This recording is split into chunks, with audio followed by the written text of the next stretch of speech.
We did a quick review yesterday of main idea and central idea. Both of those terms simply mean the main thing that the author wants you to remember from the passage. If it's from a literary passage or fiction, it is called the main idea. If it's from an informational text or nonfiction, it's called the central idea. So the article and the video about Harriet Tubman have a central idea because they are informational texts and nonfiction. Today we're going to look at the second important aspect of chapter 10, which is the importance of Father Christmas. Since this novel is an allegory, then Father Christmas must represent something. So let's take a brief look into British culture in our efforts to figure this out. These two paragraphs are an excerpt from an article online from a website that explains different cultures of Christmas from different countries. And the website is at the bottom if you would like to look further. But it says, this is from Britain, children believe that Father Christmas or Santa Claus leaves presents in stockings or pillowcases. These are normally hung up by the fire or by the children's beds on Christmas Eve. Children sometimes leave out mince pies and brandy for Father Christmas to eat and drink when he visits them. Now, it's often a non-alcoholic drink that's left because Santa has to drive his sleigh. Children write letters to Santa, Father Christmas, listing their requests, but sometimes instead of putting them in the post office, the letters are tossed into the fireplace. The draught carries the letters up the chimney, and Father Christmas or Santa reads the smoke. So some of those are in line with our tradition. Some are a little different. So Father Christmas obviously represents Christmas, and Christmas represents the coming of Christ. Let's look a little bit further now.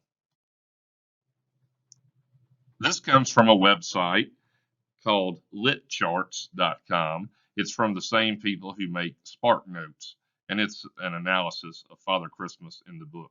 It says, in The Lion, the Witch, and the Wardrobe, Father Christmas symbolizes the benevolence and bounty Christianity has to offer.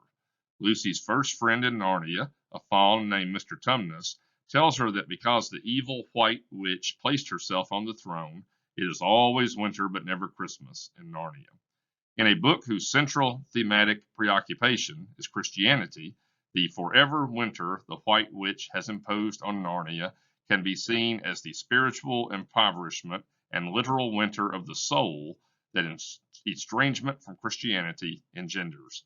The cold is brutal and debilitating, but as the true king of Narnia, Aslan, approaches the land, the snow begins to thaw.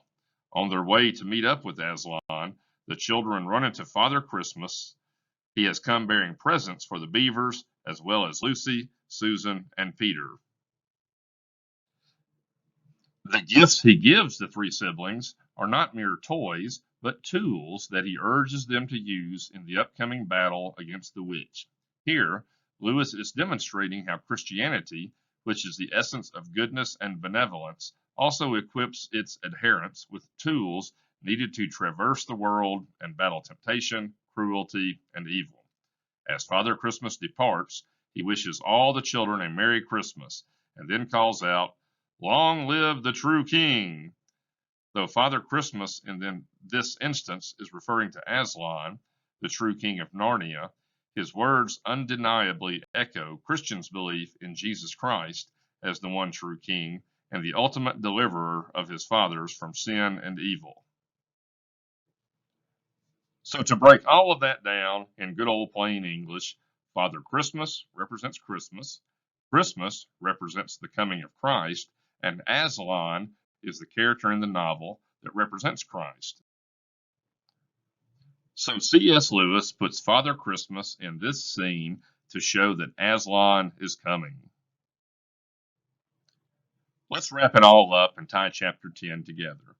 The beavers led the children in an escape. The mother and sister of baby Moses in the Bible helped him to escape. Joseph took Mary and baby Jesus to Egypt to escape. Harriet Tubman helped many slaves to escape. And now it's your turn.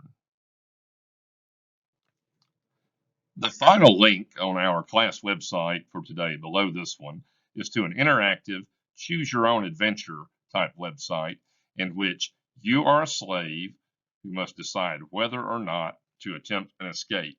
This is a really well done website. I'm very impressed with how they put this thing together. You actually feel like you're in the situation as much as can be done on a computer. So I want you to go through the scenario from start to finish, but be careful. Your life is on the line.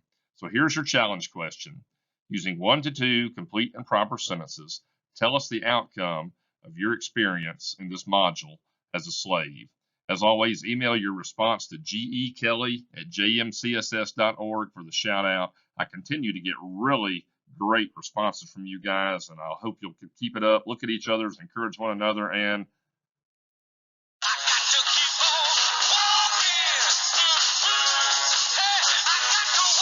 keep on walking and don't give up, scholars.